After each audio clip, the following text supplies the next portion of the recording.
This is going to be a short video on how to remove a front wing on one of these 107 SLs. Basically we're going to have to take the headlight out, we're going to have to drop this bumper down, we're going to have to take off this trim piece here, and in the front here we're going to have to separate the front wing here. And I reckon that should be about it. So this bracket here basically is going to have to be separated so we can get the wing off. So let's start off by taking out the headlight first. Now, to take out the headlight, what you've got to do is you've got to take out this little piece of metal here first, and then there's just a couple of screws to take out the headlights. You've got to make sure you get the right screws, otherwise you'll end up adjusting the beam of the headlight rather than taking the headlight out. So let's set about doing that first. Take this screw out first. It's just a normal slotted screw. We'll take this one out next. There's not a standard screw in there.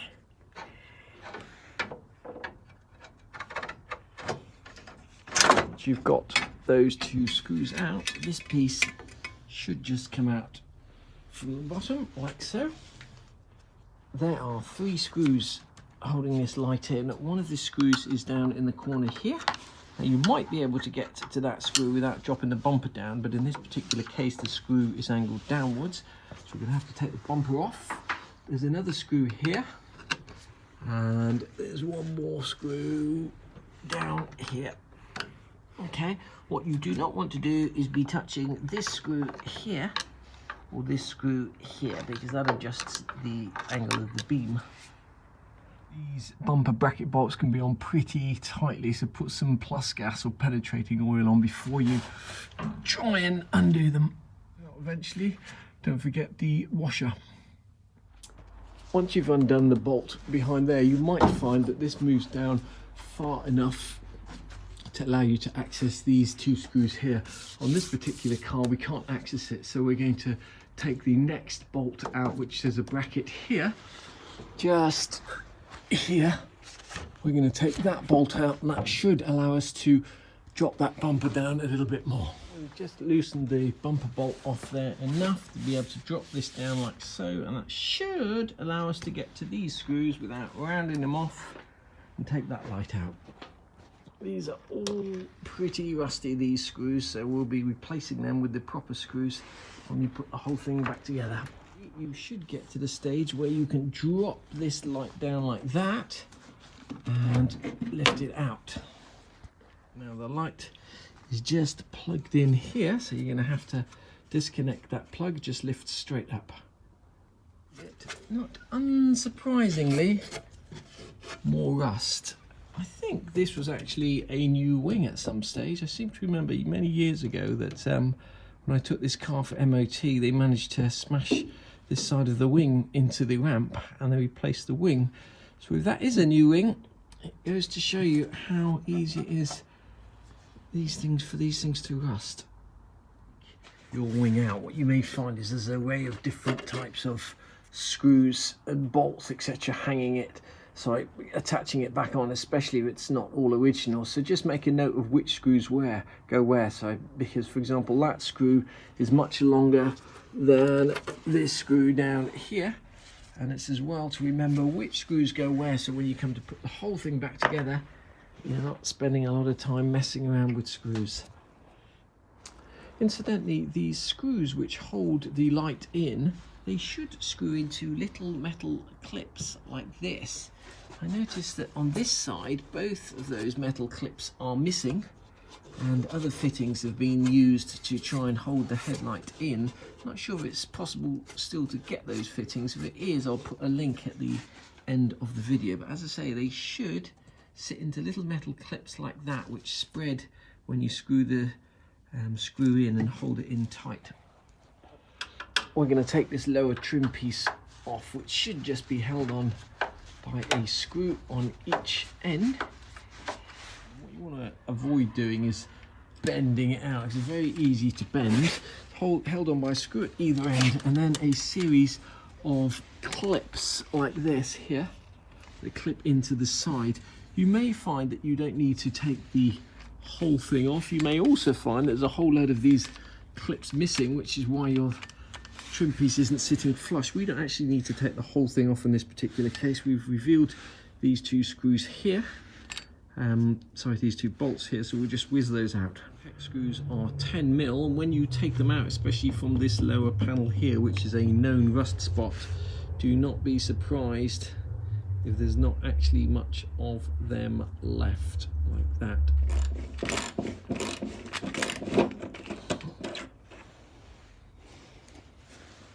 Next up, we're just going to undo all the 10mm fittings along here. And then there's a couple more. When we open the door, there's a couple more fittings behind that. And that should be it.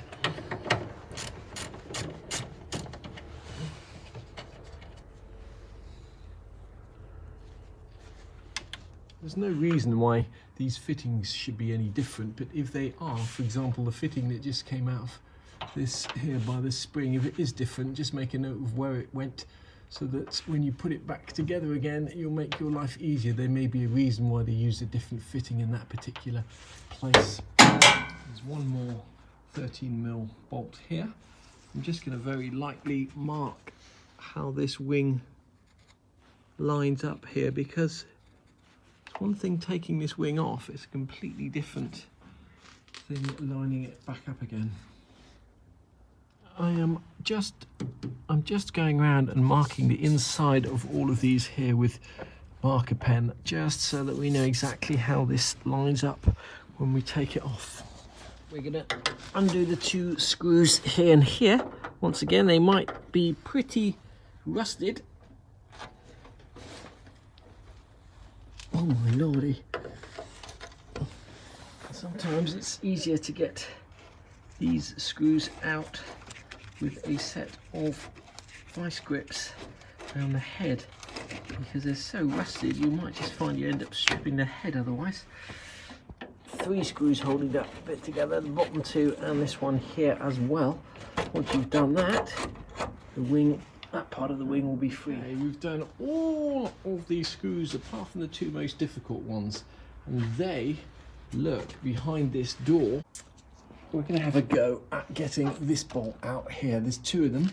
They're both 13mm bolts, and to get them out, what you ideally need is something called a wobble bit. And if you don't have one of those, sometimes by using these smaller extensions, you get a little bit of flexibility like that. It'll just allow you to bend around. What you've got to avoid doing is chipping the paintwork when you do this, which is very easy to do. It doesn't matter if you're replacing the wing or repainting it, but if you are not doing that, my advice would be to make sure you get something between the paintwork. There you go. These are not holes through the wing, they just kind of ears that are like that. So the wing, you just need to loosen these bolts and the wing will slip off. So we've got one more to do, which is be very careful not to damage the paint. It's actually slightly easier with 2 people if someone bends this door back just slightly more. Hopefully we've not damaged too much of the paintwork there. Once you have loosened these 2 bolts, you should find that the wing actually moves. As I say, you do not have to take those bolts out to get the wing off. What you may find you have to do though is take this little bit of chrome trim off, because the wing actually goes up here and it often catches. Now, this particular wing has been off before, okay? If your wing has never been off and you've got a later SL, you may well find that it is bonded with some really sticky glue all the way along the top seam here, in which case you'll need to get a heat gun or a little map torch to break that glue. It's bonded particularly heavily along the front, And if you're planning or intending to reuse the wing, you've got to be really careful when you pry this up that you don't end up bending the wing or the bit behind it. There you go, that actually needs to be taken off as well. Just pull the wing forward. Okay, let's come away from there. You see what I mean when I say you don't have to undo those bolts completely.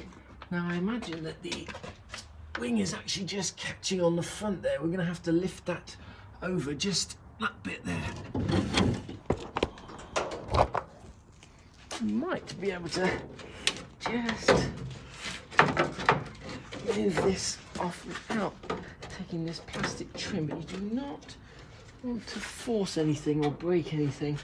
These trim pieces are very, very expensive. There we go.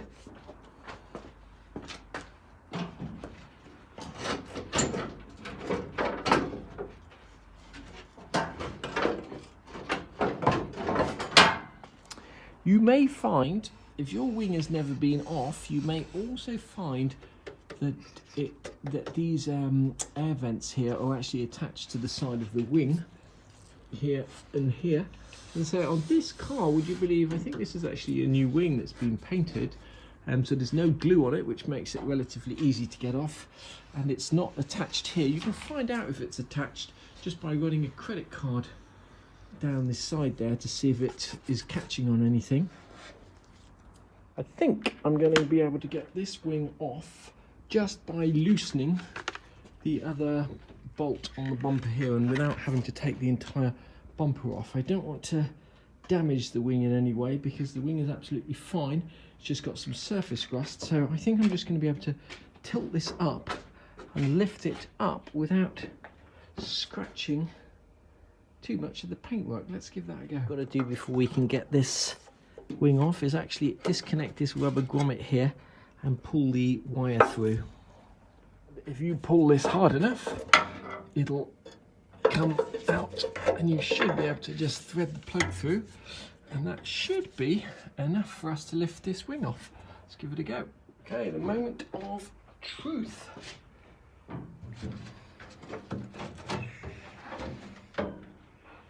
Okay, there we go. One wing off. We can have a good look up here. This is a classic rust spot just up here. It doesn't look too bad on this car, but what we'll do is we'll sweep all of that off. And perhaps our first job is going to be seeing if we can get this panel here off and welding a new panel on. Then we've got quite a bit of work to do down on the lower sill there.